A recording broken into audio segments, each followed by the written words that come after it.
Welcome, my friends. This is Maniacal Incorporated, and we are still reeling from the loss of our book in the last episode to the King of England, who then promptly died so he could have the last word. War with England is inevitable. It has always been inevitable. They still have one of the counties that we need to complete, Wales, and now they have our book. So even though we're in the middle of a war to keep hold of Carrick, which we can just see there to the top of the screen, we're already going to have to start planning for the next engagement. The major problem with England, they have less forces than us, but we've seen already that, what have we there, 1,200 and another 300 Huscarls. They have done tremendous damage to us in our previous engagements, so already we need to begin planning for how to deal with them. Huscarls are heavy infantry. They can be countered, we are told, by light footmen. So what we're going to have to do, that's 800.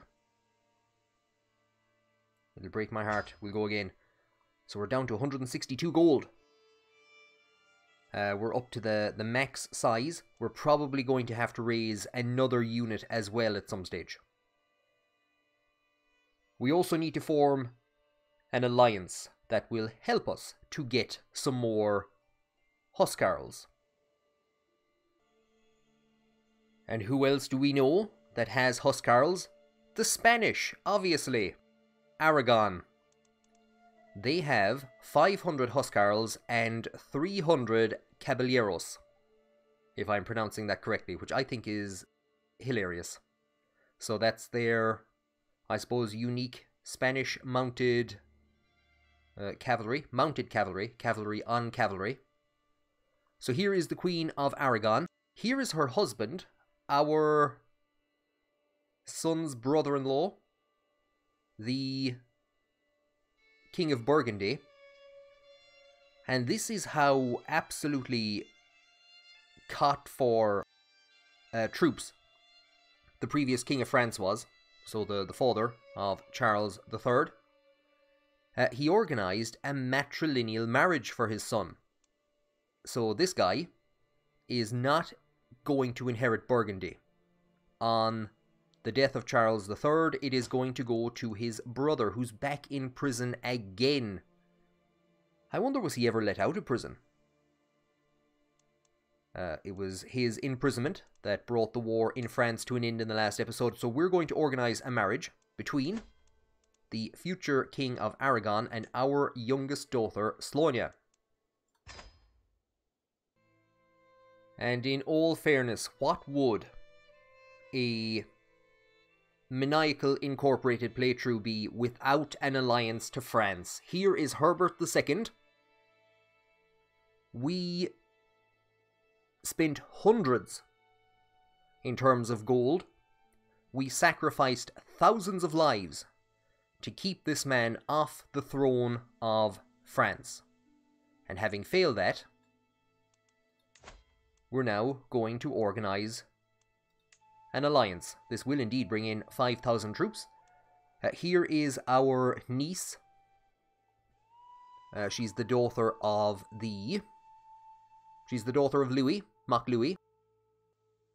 So her grandfather is the deposed King of Aquitaine. He's dead.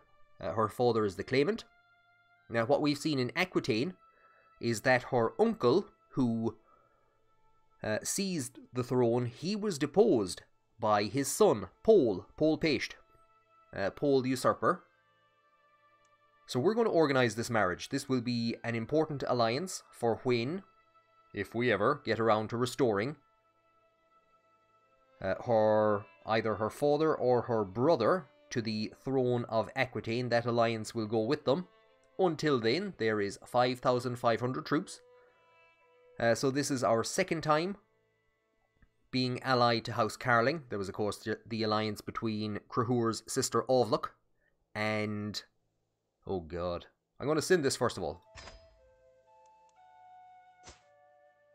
And the uncle, if I am correct. Am I? I've no idea. So here is... you inherited, if I'm correct, when your father drank himself to death. So one of the guys here should be who we're looking for. No. I have no idea. Ovluck was married to somebody in this family, or betrothed to somebody in this family. It didn't work out, and now we are reforming our alliances with the Carling dynasty again.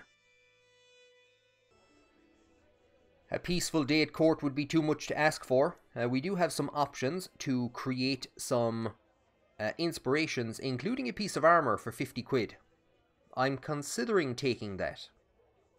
But our money is a bit tight at the moment. We are going to need to get the money back together to maintain all of the light footmen that we're going to be recruiting. So we might leave it. Mincoan, an anatomical expert. As I wander around my court, I hear the familiar mutterings of my courtiers, making merry and debating their role in Kingdom of Ireland. To my surprise, however, I hear my courtier, Mincoan, my executioner, making conversation with my wife, the High Queen, Marguerite, about the nature of healing and medicine. He seems remarkably familiar with the workings of the human body. He was cutting up bodies for a while, and of course, as executioner, he probably needs to know which part of the body it is best to strike with an axe to separate the head from the body. I mean, you'd hate to hit somebody across the back of the knee with an axe and realize, oh no, that's the wrong limb. You know, you need to be able to identify a person's head. You don't spend all your days cutting men open without learning a thing or two about the workings of God's creation, he says, after describing his method of executing my previous wife. It would seem Mincoan has been using his expertise in human anatomy to help the locals of Dunpodrig, and has become a bit of a local healer and midwife. He has also confessed to providing medical care to the lowlives in my dungeons. Oh god. You were wasted as an executioner. You were already the court physician, so no. And of course our son, Patrick, is our current physician. I believe he has indeed lost the wounded trait and he has gotten novice physician. So look at this for a learning character who is currently in line to succeed as King of Wales. Don't waste your time healing the lowlives. We could gain 100 learning lifestyle experience, and he will gain the trait physician. Or we will gain development in Dublin, and he gains the nickname Jesus' Mercy. Good work. Continue serving the sick and needy of Dunpodrig. Absolutely. I think an executioner with the nickname of the Mercy of Jesus. Effectively. Absolutely. Fantastic. And 40 development in Dublin. We're going to lose another chunk of money in a few minutes when the army that's currently in Denmark sets out to sea. We have an alliance with Aragon. And there we have an alliance with Herbert II of France. Our own forces are going to be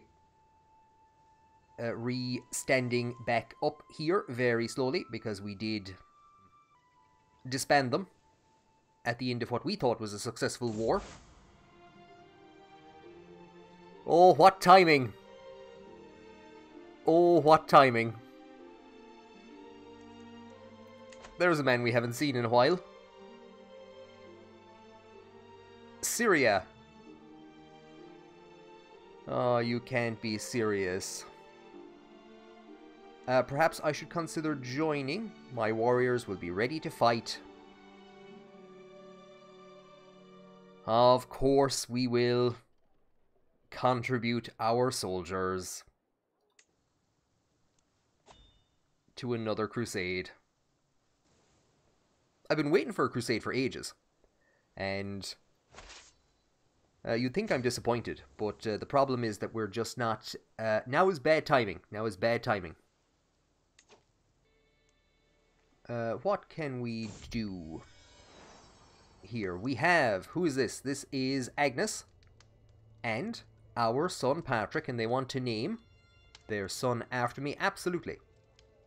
Strong, wise Cruhur. We have a number of different things that we need to do. We don't have a tremendous list of beneficiaries. A lot of them are the children of either Gillicullum or Murica, who we are highly suspicious about. Here is Serla, Nick, Bridget. She obviously isn't in our court. She's still probably rather unhappy that we executed her mother. And we can appoint her as a beneficiary. This poor family, the women of this family, have basically been treated as playthings by more powerful men. Or men who think they're powerful, men who have been throwing their power around, and who have always thought that they've been one step ahead of everyone, and instead have been making utter fools of themselves. And it is the women who have suffered tremendously so far. Peggy dying in childbirth after deposing her sister, or being used basically as a puppet to depose her sister. Bridget being executed. And now we're going to organise a matrilineal marriage between Richard of the messed up surname. So we've just seen his sister marry the King of France. His elder brother is married to the daughter of the Duke of Austria, and will hopefully one day rule as King of Aquitaine. We're going to organise a matrilineal marriage, so we will send that proposal. And we will then appoint, wherever she's after going to, Serla as our beneficiary to become Queen of Syria. It has some of the same letters as Scotland. We're sieging down Strathclyde's capital. That marriage has been accepted. So we're sieging down the capital. They're sieging down Gary. We're bringing up our two armies. I'm going to plant them here for a second. Wait for this second one to come up, and then we'll send the two of them in. Try and lift that siege, and then just siege down the remaining areas. Bruno von Claw is sieging down Lennox. Who is this? Who are you? And can I form an alliance with you? I can. This is, I think one of our sisters was married off to. It might actually indeed be to this guy. There is our sister, Dunla. Married out when we desperately needed troops. For what? When the Carlings, I think, were helping us conquer England. I've actually completely forgotten. This family tree is an utter mess at this stage. So that alliance is maintained. And we'll send in our forces. That siege should be lifted. No, they're actually gonna stay and fight. You fools!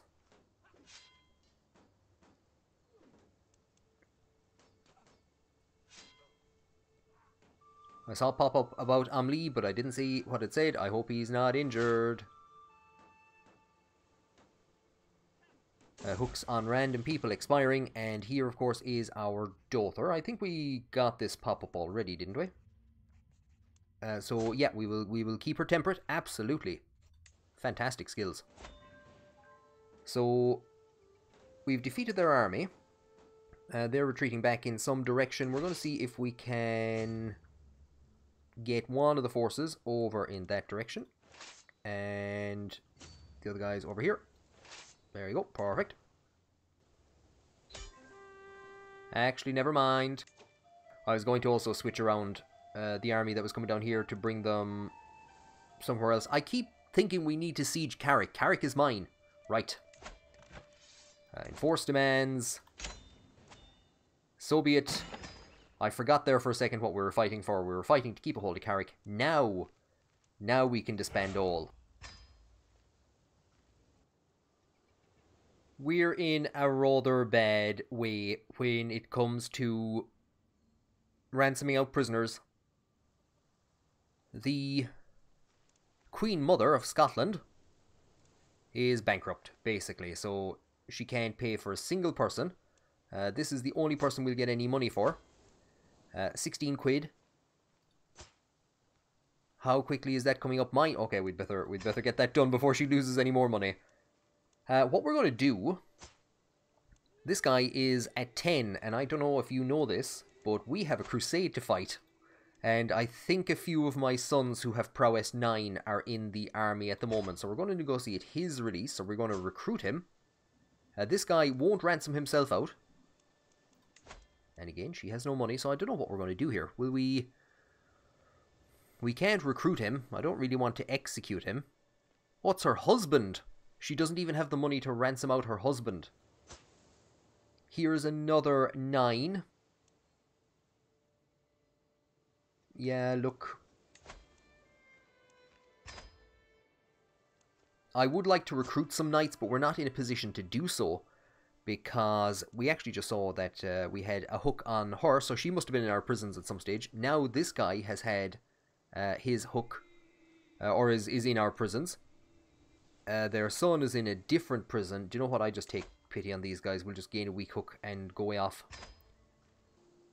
I would like to recruit some actual knights who have some actual skills. The problem is our paranoia will not allow us to do that. So we'll see what that does. Again, here's somebody who isn't much good at anything. They're already married. We can't put them in the army. I think we'll just release them. We don't need to... There's a crusade. We don't need to be executing people now. We shouldn't be drawing attention like that on ourselves. And I suppose just as a demonstration of what I'm talking about, here is that one and only battle that we had, and we can see that we have a 10, we have 2 9s in here. And this is only part of the army. There is Umleab. Umleab must have wounded somebody, so he must have wounded that guy. This guy died after botched treatment. So either a botched treatment in the middle of the war, or maybe as a result of his wounds. And then we have lots and lots of prisoners. But our light footmen, heavily countered, I imagine, by the archers. God, I'm getting bad flashbacks to that last crusade. It hasn't done much for us. Here's one of the knights that we recruited. He's of the same house as HB3. But he's not actually in a position really to go into the army. Because... basically he'd be just replacing one of these 2 9s. We might get him to do that anyway. So we have lots of 10s. There's our son and heir. Patrick is slightly in ahead of him. So we have a couple of knights that we can hire. The problem is it's going to give us a critical level of stress. 34 stress to hire any of these guys. Because we're paranoid. We could hold a grand feast and spend pretty much every penny that we have to lose 42 stress. I think what we'll do, with a crusade coming up, we're unfortunately not in the position anymore to get that suit of armour. I was going to get that suit of armour. As we're not in a position to do that, we will scream at people. As soon as all my vassals are seated and Mayor Serla starts talking, I smile fiercely. Mayor Serla, sorry to interrupt, but why are you always such coxy-doxy? And you, Earl HB3, were you born a churl? Or did that develop later in life? My God, the fury, the anger in this man. And you! Don't think I don't see you. And with our stress decreased a small bit, we will use that as an opportunity to recruit Angus ou Davoin or Davogoin. We'll gain 34 stress, but it's not critical. And it's only, I won't say it's only 70. Slightly more expensive than a suit of armour. All our plans, all the plans that we had. 8 months until the crusade starts. I don't think there's any point in going to war with England and bankrupting ourselves. It's going to cost enough money to try and get the forces out there. we might as well hold off and delay our war with England. There's a war with Scotland coming, and the restoration in Aquitaine. It's entirely possible that this crusade will actually block any of that from happening, or at least one or two of those things. My wife, the High Queen, is hiding something about our daughter, I'm certain of it. The furtive glances, her protectiveness of Slonia, the way she avoids all my inquiries. I do not question the heritage of my daughter lightly, but doubt is gnawing at my mind. We only get 62%. As paranoid as we are, our intrigue isn't that great. Her opinion is 56. I need to make sure.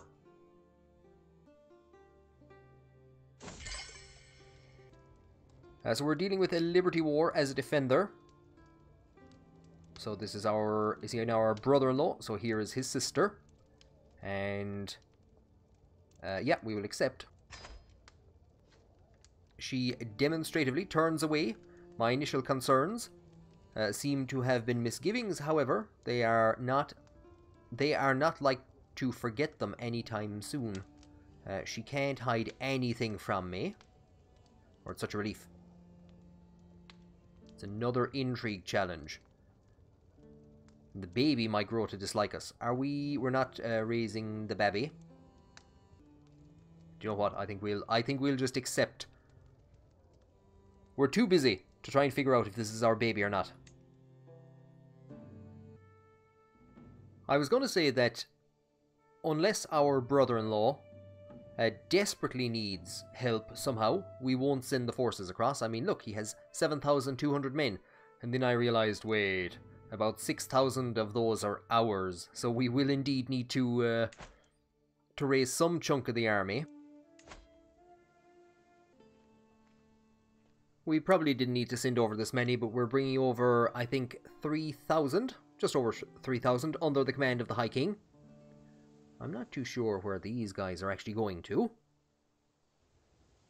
And like I said, the High King himself, entirely possible he will actually command some battles in the Crusade. So we'll see what his command ability is like. We'll bring him down in this region instead, see if we can actually maybe do the siege. Let's see if we can bring this to an end.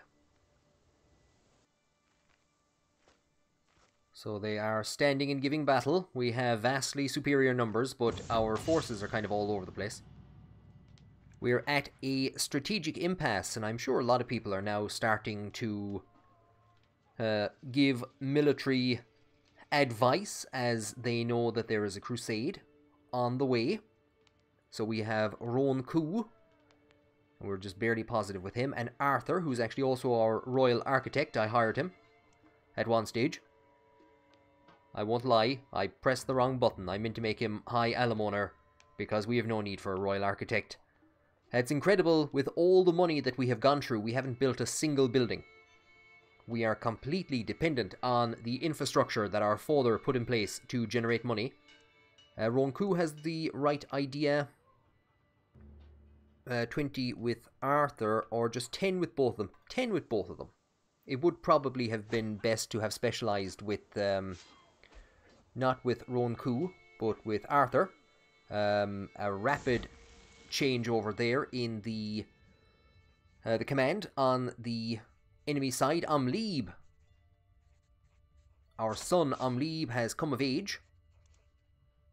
13 prowess. I think somebody's going to the Crusades. They grow up so fast.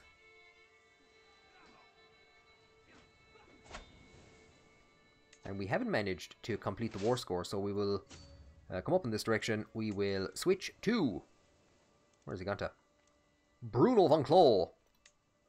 And we will hopefully have him siege down that region. So the poor guys, they only had 2 knights in the entire battle, and one of them was killed by Fintan mac Broin, who our eldest sister, Ovluk, was engaged. Well, she was engaged to his father, or there was thoughts that we might marry the two of them. So somebody's possibly going to get pushed off this list. I was thinking these were going to be our knights that were going to be sending on the crusade. Muradach has gotten himself injured. A questionable member of the family. There's Umleeb. Our son Patrick. Our son Muradach. So possibly another son will be joining them. I'm sending them all out in the crusade. Oh god.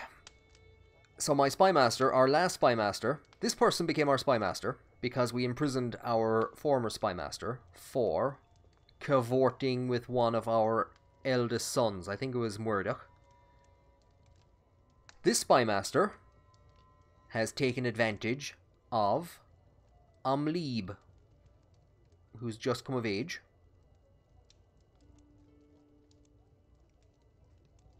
And we trusted her so much. We trusted her so much. It would be a shame if this got out. Yeah.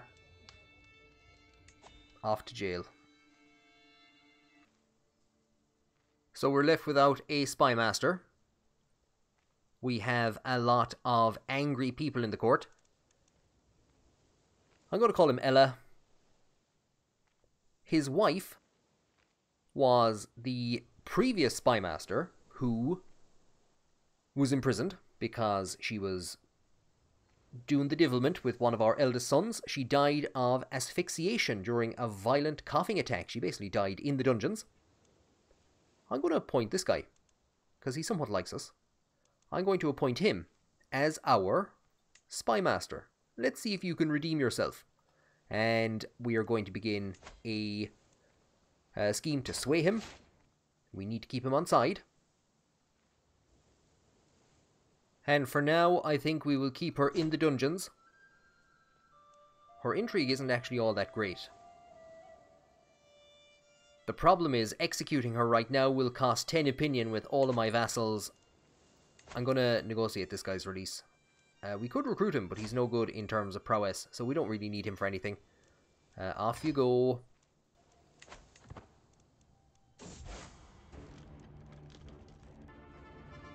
I was just trying to hover over the button to see when the crusade was beginning.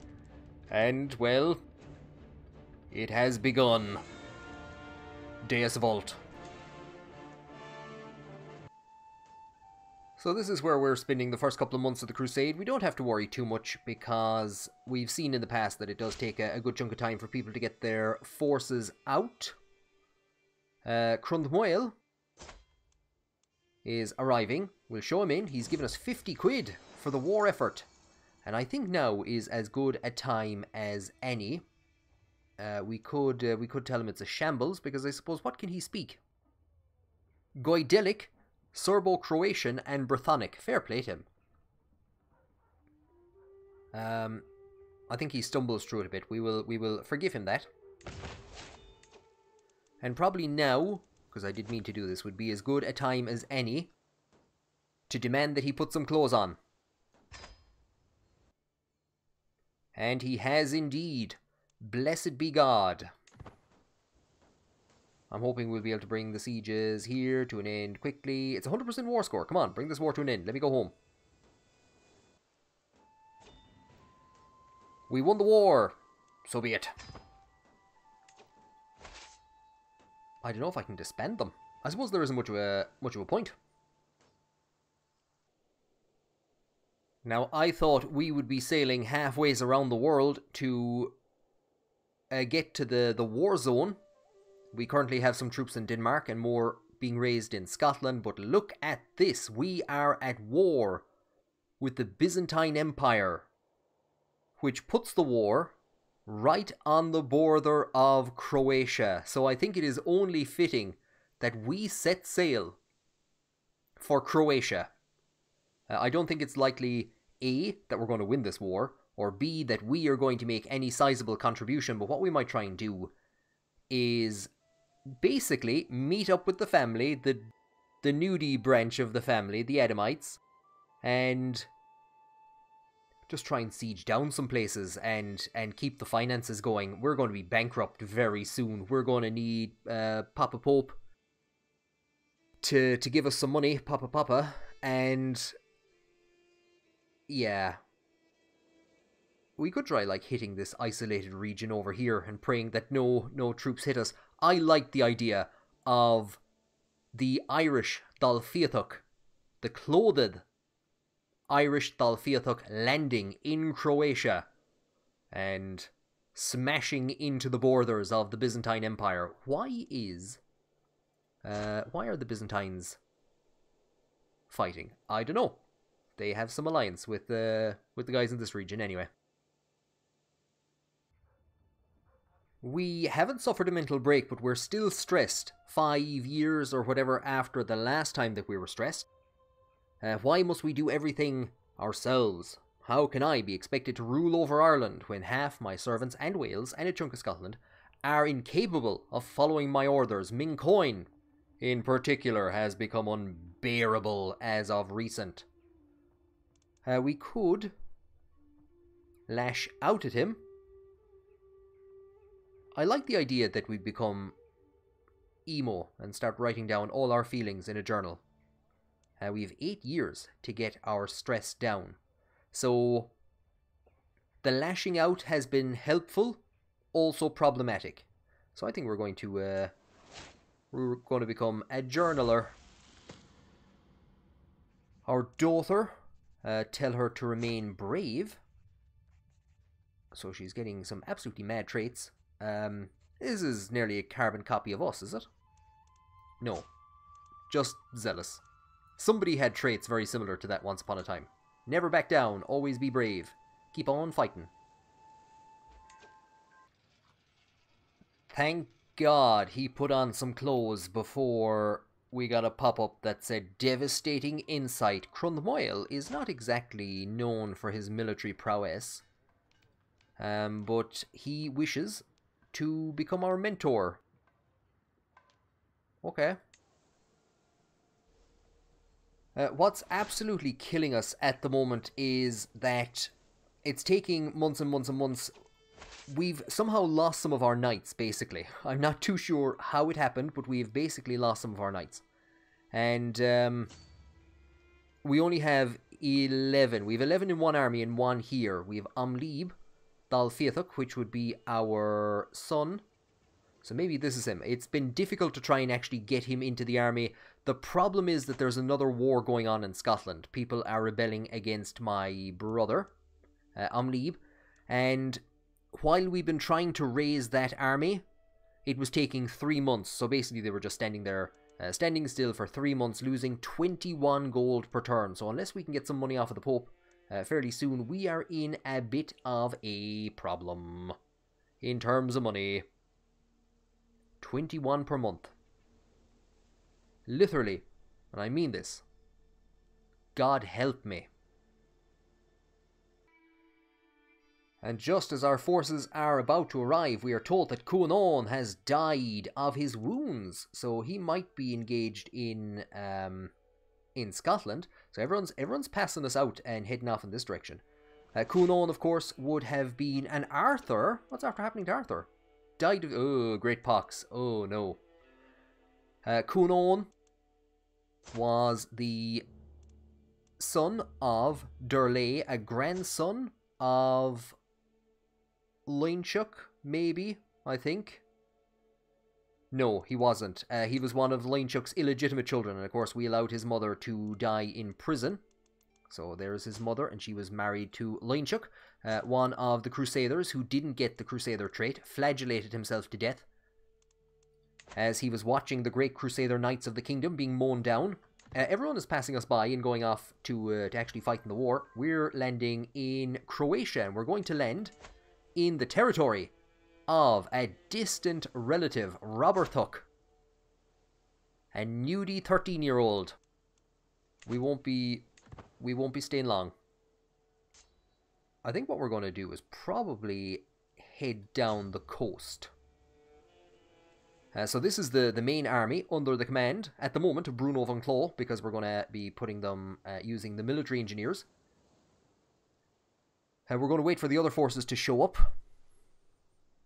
And just try and cause some trouble.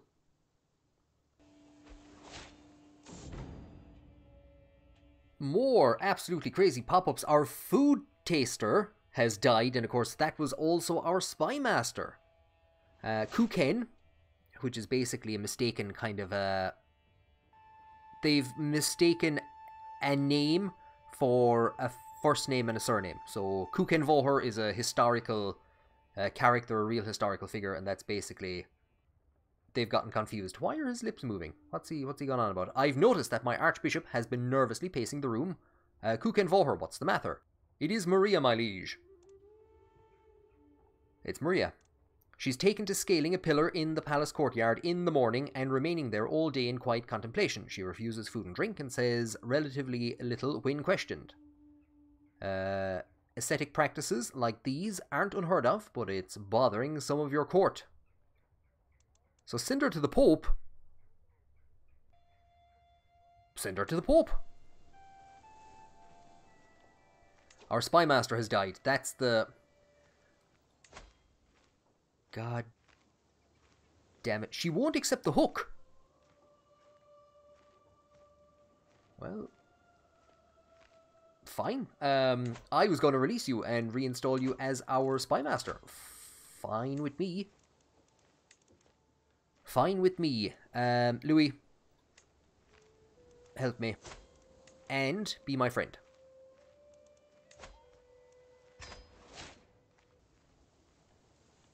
And so, after a very long journey, we have arrived in Ragusa. It is July of 1184. We'll pause very quickly. We'll zoom out. And we should be in a position... Oh, he spent all his money. The man that we thought had nothing but all the money in the world. He has no money for us. Give me anything. We have to wait another couple of months. We have to wait another couple of months for the Pope to get money. Our other forces are coming up, and I think instead of dumping them into allowing them to land, I think they've also lost like 1,000 people. We might just send them to here. Now we'll have to kind of keep them as a forward guard to protect against the actual Byzantine army if it comes up in this region. Because they do have about 5,000 troops, 5,500 troops, so they might start trying to defend this area. Here is Moel Mead, who we're also raising. They're actually doing better, I think, than our daughter. So we can get a weak hook, or closer to forming a friendship. Do you know what? Yeah, sure. So she was Gillo Comon's child. Gillo Comon was imprisoned. I think we ransomed him out from our former mother-in-law in the last episode. And he died of old age. We have been given a daughter by our wife. Which makes sense. And she wants to name the daughter after our mother. Dúnseach. Strong, wise, etc. We're getting some... I don't know who any of these people are. Here is... Sandra Dunkeld, I know that name. We considered... Who is she? She's a member of the Dunkeld dynasty. I think we had plans to marry her off to somebody at some stage. And here is our nephew. If I'm not correct. This is Ovluk's son. And he's been carrying on. And they have a child together. The Divils. He's after heading out to the ATM machine. He's after getting 370 gold together. It's not as much as we've gotten in the past, but we will take anything that can be given to us. Fair play to him. It's probably all in small coins and stuff as well. Oh yeah, we're fighting some dude. Yeah, that's us. God damn and blast it. We haven't seen them in a while. I had been thinking about forming an alliance. I don't even need to go over there. I saw it popped up in the bottom right hand corner first of all. God. Iceland.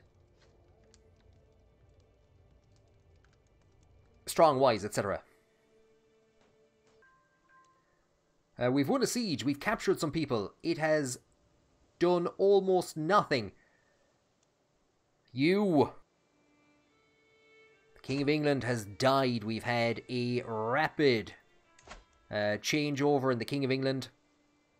And it has gone to another branch of the Godwin dynasty. This is an individual that we are not all that familiar with. We'll have to try and figure out who he is later on, but the King of England is dead before we had a chance to try and take a book off of him. Or before we had a chance to go to war with him. We have captured an area. We have taken some prisoners. And I think it's fair to say that it has done absolutely nothing for the war score. But at this point in time, we're in a position where we can't really do a whole heap. We are hemorrhaging troops. We're losing a lot of troops. These guys are starving. They're suffering a hefty attrition rate. They're in a region which I think they should be able to maintain themselves in. We might get these guys to shove up in that direction and bring these guys down. And slowly siege our way along the coast until we reach Syria. The bad news is that we are losing the crusade, minus 34%. The good news is that if we somehow manage to win the crusade, we currently are in first position. We have contributed 75% of the total war contribution, from what I can understand, with our single siege. So battles won plus 1%, battles lost minus 23%. And because we are occupying Ragusa, the forces have a plus 7.5% on the war score. But currently, because we are nowhere near Syria and it's going to take us a long time, you can see those two red skulls there. That's the loss of another 200 troops. Yeah, I'm not too sure what we're going to be able to do. I don't think we're going to be able to win this crusade. So for us, it's a matter of just get as much money. We're ransoming out the daughter of, I think, the Count of Ragusa or something, whoever we captured. It's pretty much get some Crusader traits, show the face, get some money off the Pope, keep him happy, keep him on the good side. Thank you for joining me on this episode, and I hope you will join me on the next one when I swear even more at Iceland.